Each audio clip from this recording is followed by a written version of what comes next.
mpona kolanda liloba oyo akokebi nyonso mokonzi na bakonzi nzambe na nguya otiki moma oyo ya liloba na kati ya maboko na yo papa tika ete oyo nyonso ekolobama na esika oyo ezala kaka mpona loboko na kombo na yo tika ete liloba oyo ekobima na esika oyo na pokwa lelo ekende kokambola liloba oyo ekende kodilivre liloba oyo ekende kobikisa liloba oyo ekota na kati ya mitema na biso evanda libela toyeba ndenge nini ya kosalela yango na kombo na yesu kristo amen amen bana ya nzambe eglize koyoka liloba na nzambe tozali na mokanda ya Marc chapitre 6 verset 7 à 10 toteli verset 7 à 10.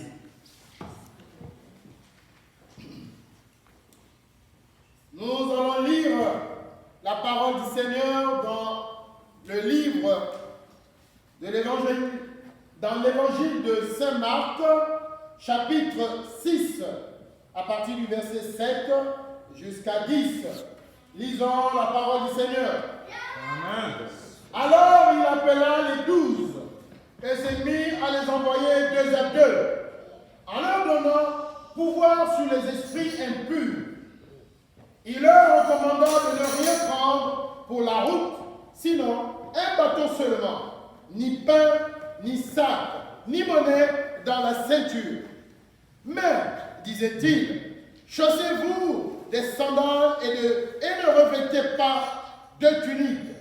Il leur disait, dans quelque maison que vous entriez, demeurez-y jusqu'à ce que vous quittiez l'endroit. Parole du Seigneur.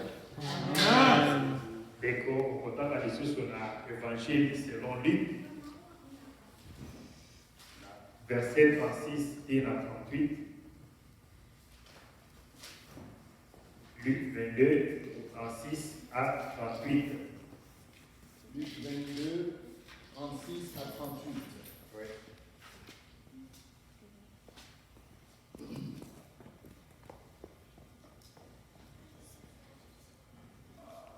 Voici qu'une foule arriva, et celui qui s'appelait Judas, l'un des 12, marchait devant elle. Il s'approcha de Jésus pour lui donner un baiser. Jésus lui dit, Judas, c'est par un baiser que tu livres le Fils de l'homme. Ceux qui étaient avec Jésus voyaient ce qui allait arriver, dirent, Seigneur, frapperons-nous de l'épée? Et l'un d'eux frappa le serviteur du souverain sacrificateur et lui emporta l'oreille droite. Mais Jésus prit la parole et dit, tenez-vous-en là. Puis il toucha l'oreille de cet homme et le guérit.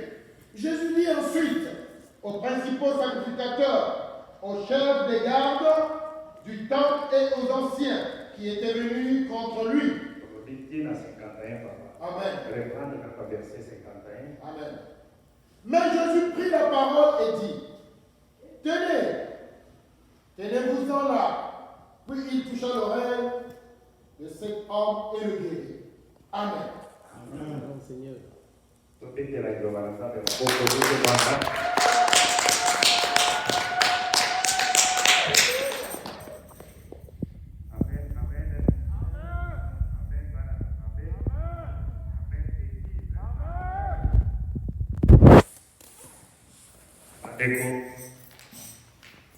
Depuis 2 semaines, ça pose à la déjà 3e semaine. Donc, qui est à l'église, Makamoyo est pendant qu'il y misala ya mabe, misala ya bakuna. Ndenge bazali kosala, ndenge bazoya kotumisa biso motumba oyo. Misala oyo ezali misala nini tolobaki ezali koboma, ezali ba accident, ezali ezala kozanga ba freinage, blocage oyo ezali kosala biso chaque fois que biso tokende liboso te otourne toujours sur place makambo ya malonga na kati ya bafamille na biso ezali komonana te. parmi les mikanda totangaki pendant 2 semaines oyo. Attention à biso qui particulier dans l'épître à 1 Jean chapitre 3 verset 8. Donc deuxième paragraphe où il y Koloba, le Fils de Dieu apparu afin de détruire les œuvres du diable. Amen, amen. Amen. Yabonde to sala qui peut na vendredi on a na prière la mission à combat on a essayé de parler sur ça. C'était un verset où il dira qu'il dit vraiment fait beaucoup d'attention sur Obikanda Nyonso Totanga qui malgré Mikakatano où ils allaient pour y aller misala ya bandoki misala ya oyo misala ya oyo mais Jésus-Christ apparu afin de détruire misala nyonso wana. Amen, amen. Malgré que misala nyonso yezali tolobelaki te en long langage mpona bao banani bateya oyo très bien na kati ya ligne tolobelaki makambo ndenge misala oyo totyaki point prédesir misala ya kilo oyo totyaki point mpo anini parce que yango nde moto ezali kocaractérise bamboka na biso. Bamboka na biso toloba tozwa kaka Congo ezala Congo Braza ezala Congo Kinshasa misala ya kiloki nde ezali kosala madini. Mais dans l'Afrique, il faut que vous ayez un tout ça. Donc, au Canada, tu trouveras des francs-maçons, des quoi, Babylone qui est des magie blanche. Tout le pays pour ça, parce qu'il y a un monde où ils sont tous dans le Bokara. Malgré que Babylone, tu te payes au Bokara. Mais il doit pas aller tout le monde qui n'a pas de famille là, ils sont là, ils ont dit que ça la famille. Ils ont consciemment, ils ont inconsciemment. Ezali kosala mingi ezali kokoma misala wana ezali kokoma tosalaki mpe référence moko tolobi ke biso tokokana na bato wana te ndenge mokanda na nzambe bandaki kosenga biso kaka na meme mokanda ya 1 Jean chapitre 3 verset 8 biso okiki na 12 omona bakoyebisa yo ne pas rassembler à Caïn kokende korassemble te na Caïn parce qu'il était timalin. Kozalaki mani wana donc azalaki mutu asatana déjà. Pourquoi? Parce que azalaki kosala misala mabe. Asali misala mabe oyo abomi mpe ndeko na ye. Amen, amen. Abomaki ndeko ne po azalaki mutu misala mabe. Amen bana na nzambe. Tolobaki ke biso tokokana na ye. Biso tokokana na ye. Yango wana nde toyi komona lisusu ke misala oyo ye mona oyo satana biso tozali komona ye te. Dès le commencement, dès le commencement, au total même à la Genèse, quand on a dit la jardin, deuxième fois on a dit pour ça, Adam na Ève, Azaï, Kota la kati ya nyoka. Amen, amen. Parce qu'on a dit que nyoka de Satan Azaï utilisé à 50 la kati ya nyoka à bien pour ça. Ndenge moko pena awe para biso bisika nyoso zali ko. Satan atokona na yeye. Mais pour nous accomplir misala na yebo azali ko séparer na kati ya bato. Amen, amen. Bato bakoza na musika, bakoza na pembeni na yo, bakoza na bisika nyoso zali ko. Na ba classe bana bazali ko. Na école bisika ozali ko. Na musala, na ba supermarché, biloko nyonso wana ezali. Bato bangona wana bazali wana. Bazali wana parce que bamususu bazali déjà ba agent du diable. Basala pa déjà misala satana. Bamususu bazoyeba, bamususu bazoyeba. Amen, amen. Amen, bana na nzambe. Et pourquoi on parle de toutes ces histoires? Nous allons le faire comme nous sommes. Pour ne pas y bango et puis voyez ma nègre qui a majesté. Tout le monde qui est en année 2020, ma campagne se pose à la capa pour l'aider pour l'aider. Parce que tous les ans, il y a des années qui posent. Mais pour la cocotte, pour vous avez la capa, il faut chaque fois porter les bambous. Amen, amen. Amen, bana na nzambe. On a dit encore que Zambe azali kolaka bana Israël ke bokende na terre promise. Mabele oyo azali kolaka bango, mabele oyo ezalaki inhabité te, bato azali kuna na kati. Mais ya azolaka bango. Donc azali sa bango okende bobonda bobotola. Amen, amen. Tolobaki pe likambo ya nani to se rappeler encore likambo ya Caleb. Caleb na Hebron kuna place akendeki kokya kosala bitumba. Ezalaki habité na ba fils d'Anak. Bato bazalaki déjà kuna bazobana. Mais Zam a péché pour moi. Dieu lui a donné Hebron. Mais Hébron, où aux Amazons, il s'est occupé par les fils d'Anan. Ben, ne peut de la. Donc, je ne peux pas, pour que le peuple soit monté, non, Botika, Basipo, Laban, plus. Il faut qu'on ait demandé comment. C'est ce que Caleb a fait. Accueillir à Boundi et à conquérir Hébron. À Banipuna. Heureusement qu'il a Bodolaki Bokawana avant. Parce que Caleb, il était aussi des tribus de Juda, tout comme David. Mais tout ce qu'on appelle ici, tant que David a Zoya Kouzani, Bokozi à David, et Oubela Kaka Hébron. Il a régné sur Hébron pendant 7 ans et 6 mois. Israël m'a dit, David. Amen, amen. Et bon, ceux qui Caleb, qui est aussi des tribus de Juda, a Bondakate à conquérir Hébron. David a dit pour régner. Et si comme on dit, là, il a essayé de comprendre. Il y a un peu de ça, chaque fois, de commencer de comprendre. Tant que vous allez pour s'emmener, tant que vous allez pour vous n'avez vous n'avez pas de pour la banane. Amen, amen. L'autre qui est la paix banane, héritage, il va y avoir ce qu'il y a. Aux hommes, les sous, comme est-ce qu'on pourrait bien sûr, les millions sur Israël. Donc, à chaque fois, quand vous allez pour le bateau qui est de Bokunda, vous allez pour qu'il y ait de Bokunda, pour la banane, pour des générations et des générations. Donc, il y a des coachs qui sont au côté. Aux à la papa, aux à la maman. Quand vous avez dans le sang, sans bien la peine pour la balle. Sans bien pour la balle. Mais, mon bon enfant, il y a un oiseau, il y a la katia. Vina biso. Rôle ni de mon enfant, il y a un sac.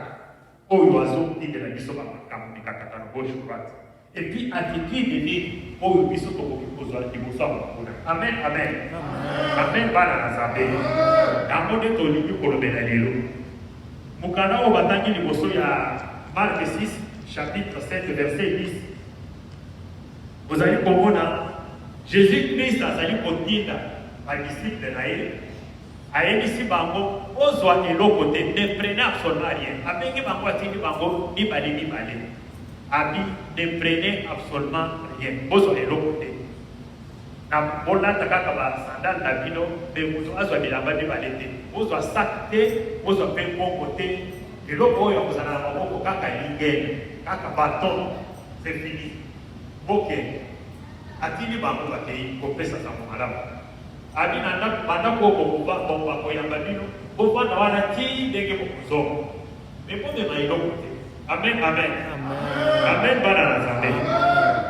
Nous allons toujours dans le Canada et à donc, nous avons la nouvelle alliance, et ça, ancienne alliance. Maintenant, nous avons un Poloba, auquel nous avons un ligne. Nous avons des alliés Poloba. Et maintenant, au contraire, nous avons une liste qui vient de Pousseau. Amen, amen. Oh, les alliés, nous avons au contraire de ce que je vous avais dit avant. Si vous avez des alliés dans le monde, ça n'a pas Azwa. Oyo azalina sak azwa. Oyo azalina bilamba ebele acha na sak amena. Oyo azangi bopanga, c'est lui qui n'a pas de paix.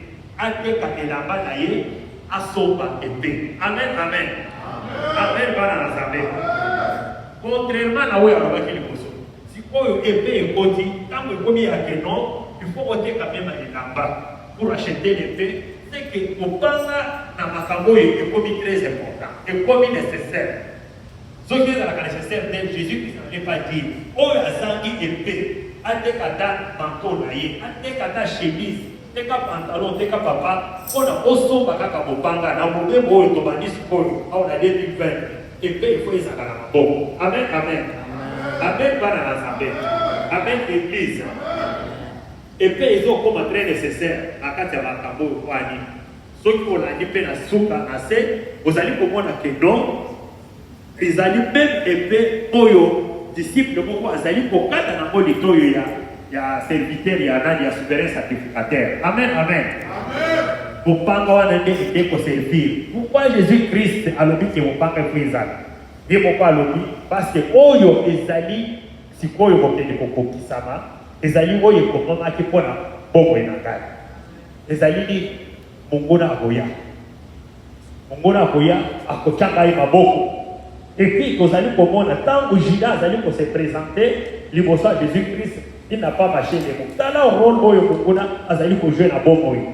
yo de commencer de komobali oyo bazali koyebisa chaque fois telema tinda moto yo ozali koloba ke non tobondela mpo na bando monguna soki deja sa akoti na kati ya bomoi na yo ntango azali koya amemaka fule na nsima bituluku ya bato mpo na nini on va en finir une fois pour toute na yo tala jida ndenge azomema basoda mpo na baya kokanga jésus ntango akendeki bakomaki pembeni ya jésus abikaki bakangi batie maboko na mokongo ndire neti moyibi ti ake kosuka sur la croix oyo nde role monguna azali kozwe na kati ya bomoi na yo soki balobi telema sambela tinda moto telema sambela tinda moto oya komemela biso baevangile oyo makambo mosusu ya teke non tobondela mpo na bandoki tobondela mpo na bato ya misala mabe te soki balobi tinda moto telema zo mopanga telema va combattre polele koya koyebisa biso teke non qui dira que quelque chose arrive sans que toi tu l'aies ordonné on dirait que makambo mabe nyonso oyo ezali koyela yo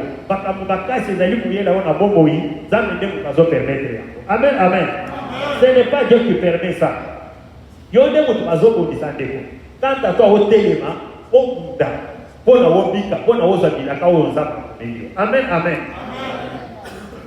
amen bana na nzambe donc monguna ntango azali koya azali komema etuluku ya bato il amène des multitudes ndenge kaka ntango olalaka omonaka na pongi ozomona bazoya kolanda yo basoda bandati bilamba bato ebele bazoya na kapitaine na bango liboso ezala mwasi azala mobali alino lelo tokende koacheve nde monguna ayaka na bongo na nini azoya na bongo tala role azomema tala role monguna azali komema kanta twa ya koyeba ndenge na koselefana soki balobi tinda moto mopanga ezala chaque fois na maboko biso tokobika comportement nini on doit comment on va se comporter liboso ya makambo oyo ndeko mwasi ndeko mobali yeba ndenge nini ya kotelema chaque fois na sanctification telema na kati ya losambo butu moi telema na kati ya losambo butu moi yoka makambo oyo basali ya nzambe bazali koyebisa danga maloba oyo basali ya nzambe bazali koyebisa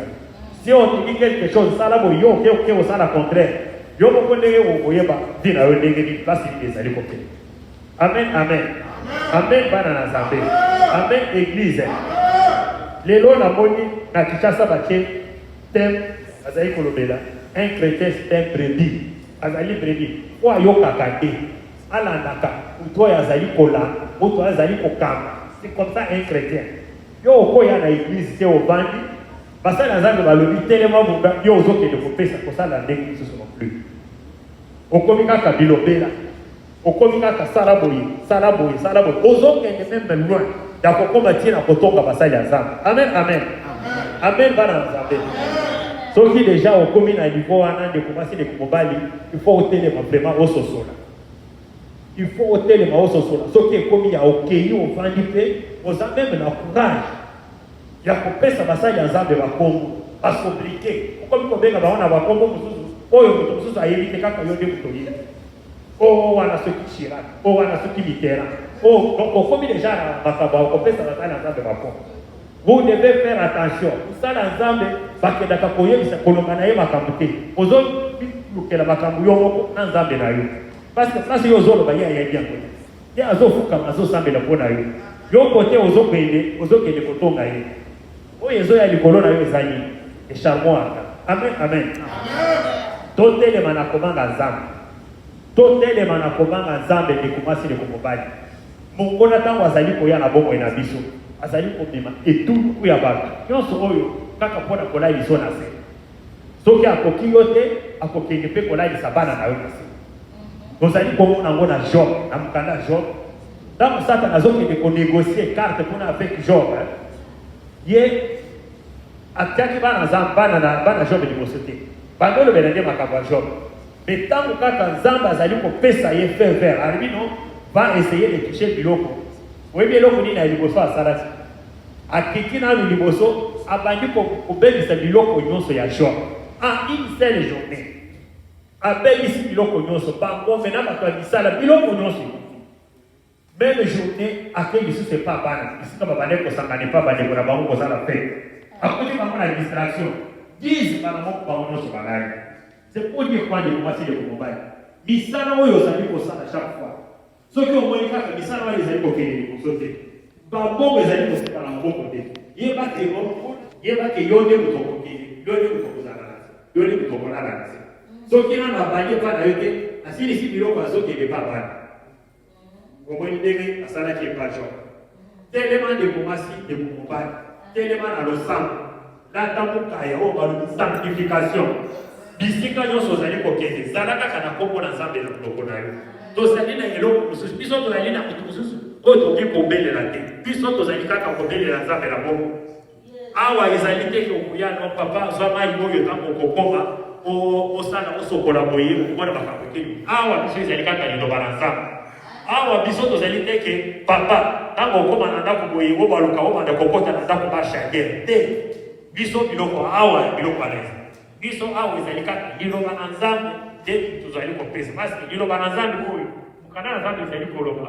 boyeba vérité et la vérité vous affranchira vérité fo boyeba yango nde ekokambola bino liloba na nzambe ntango bazali kopesa ntango na kati ya motema no ndeko mwasi ndeko mobali salela liloba wana telema na sanctification okomona makambo na yo nde kokende liboso amen amen okomona misala na yo nde kokende liboso donc omoni ndeko mwasi ndeko mobali tobandi nanu kolakisa ndenge misala ya satana ezali il faut oyeba lelo ke monguna azalaka biso tozali lisusu bakretien te ya kotelema kaka ndenge wana ozotambola kaka ndenge wana mongunu te no yeba ke monguna azalaka epi ntango ayaka na bomoi ezali mpona kokende koya kosakana na yo te azoluka ato prix azwaki mpe ya moi bunda vraiment bunda obunda mpona yo obunda mpe mpona bana na yo pourquoi parce que bitumba baparent ekomaka mpe bitumba bana amen amen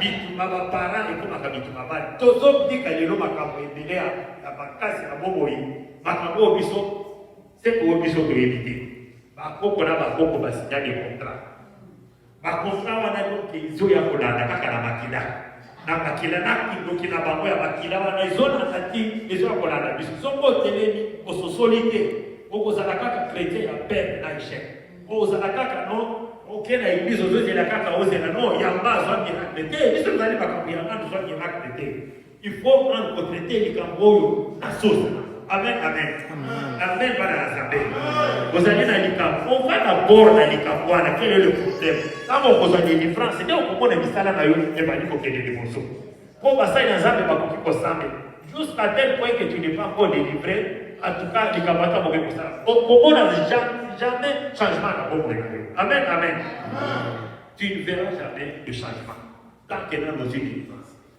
délivrance wana mpe ezali nango processus balembe balembe balongoli na oyo étape okomi na étape mosusu ti ndenge okobanda komona mpe esala na oyo ebandi kofukwama balembe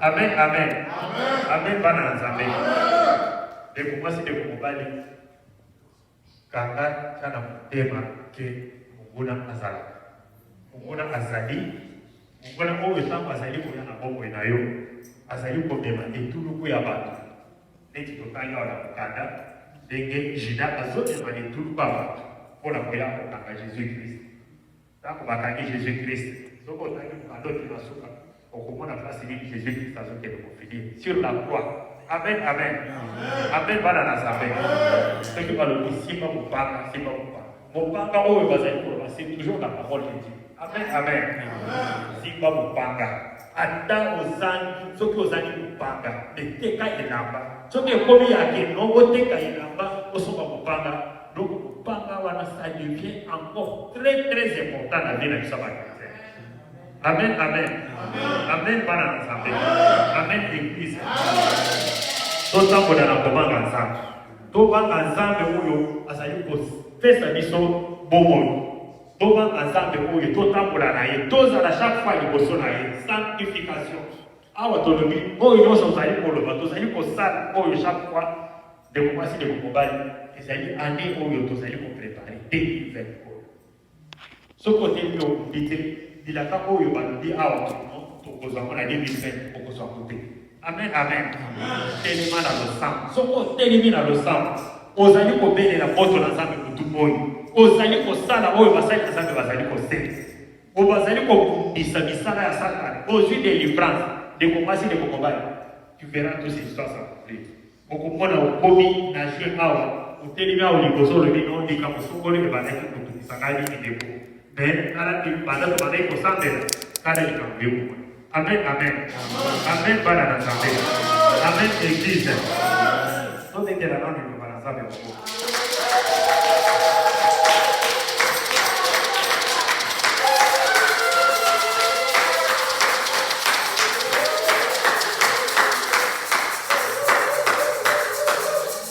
Mwasi de mobali tozali kokende kotelema tia deja na mutu eloko oyo tolobi awa très important na mikando mibale totanga opanga ekoti na bomoi opanga ekoki très important ke non awa ekomi ya ateka elamba asoka kopanga donc ekomi très important. Pourquoi? Parce que mongona azali koya na bomoi sikoyo mongona oyo ayaka role na ye ezali nini tala ndenge ayaka azomeba mpe etuluku ya bato alobi baya kolaliswa na se yo okondima sikoyo balaliswa na se awa deja oyebi oza deja enseigné ke non mongona ntango azwa na bomoi na yo ezali mpona afinir avec toi une fois pour tout. Telema ndeko mwasi ndeko mobali tozali kokende kosala 2-3 avec elle avant kokende koleka na kati ya kokontinue na bafran. Amen, amen. Totelema ndeko mwasi ndeko mobali tokende kosambela.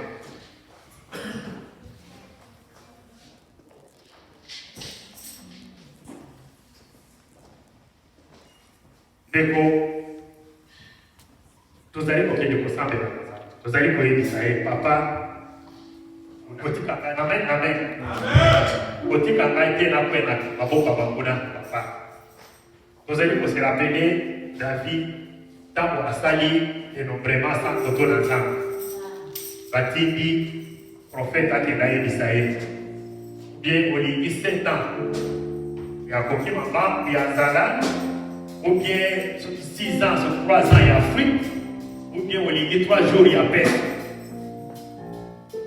David alobi non nalingi 3 jours ya paix. Pourquoi? Parce que 3 jours ya paix ezali nzambe ye moko azali papa akopesa paix mais soki nazengi akolimbisa ngai nazali mwana ngai. Amen, amen. David aboyi akende bitumba akende kokwea lisusu na maboko ya bafilistin bakende koserapele ndenge abomaki Goliath atali alobi nono na bitumba na mongona te.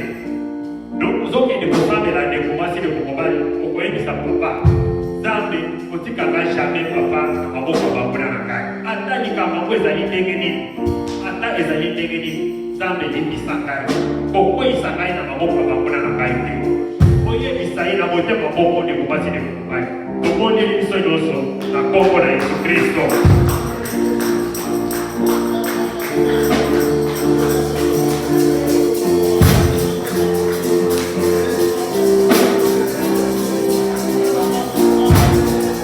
Nzambe mokonzi na bakonzi papa kotika ngai na maboko ya bambona na ngai te likambo ezala euti wapi papa kotika ngai na maboko ya bambona te mokonzi kotika ngai na maboko ya bambona te nkolo kotika te bakoye na kati ya maboko ya bambona na ngai papa likambo ata azali ndenge nini mokonzi delivre ngai du malin kotindika ngai na tentation te nkolo Yesu kotindika ngai na tentation te mokonzi na bakonzi kotindika ngai na tentation te nzambe na nguya oo mokonzi yo ozali mobateli yo ozali mokangoli kombo na yo papa kombo na yo kanzola makolo kombo na yo kangola mapapa au nom puissant de Jésus, au nom puissant de Jésus, au nom puissant de Jésus, au nom puissant de Jésus.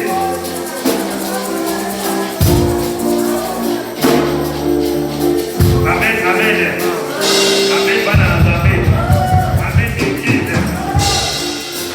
Toyebi ke kokuna azali. Tozali kokende sikoyo kokitisa moto na nzambe. Tozokitisa moto na nzambe na nzela na biso.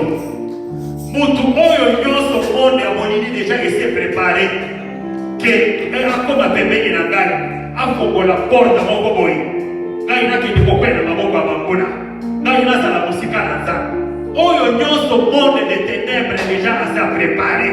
Ou akota na bongo ya bana na ngai. Ou akota na bongo ya bana na ngai makoko na ngai. Oyo nyonso bongo na préparé. Aizali kokini ko ya bamoto. Bongisa ndeko mwasi ndeko mobali maboko. Boza ni bongisi kona loboko na yo. Pesa maboko bana kotina moto na bongo na yo. Oto na nade bana kotisa. Oto na nade kisa. Sepana kopanda. Babuendo sabolini. Oyo nyoto monde de ténèbres ake pembeni na ngai. Oyo nyoto monde de ténèbres bazali kobongisa. Oto na nade kisa. Oto bana kopanda. Oto bana kokoma. Oto bana kodekisa. Tabandela na ngai. Tazela bana na ngai. Tazela bakoko na ngai. Oto na nade kisa. Oto ekwanda. Oto ekoma. Oto ekisa. Kuya nyoto ya molini. Mutana na mabekele kodika. Mutana na mabekele kodika. Na koko na Yesu Kristo. Na koko na Yesu Kristo. Oto na nade kisa. Oto ekisa. Tabandela na maboyoto. Oyo nyoto zaliko chana kanzi maze. Oyo nyoto zaliko kenta kona kufumakai. Oto na nade kisa. Oto ekisa. Ekuba. Kuya nyoto ya molini. Mutana nyoto sana. Na koko na Yesu Kristo. Na koko na Yesu Kristo. Oto ekisa. Oto ekwanda. Oto ekisa.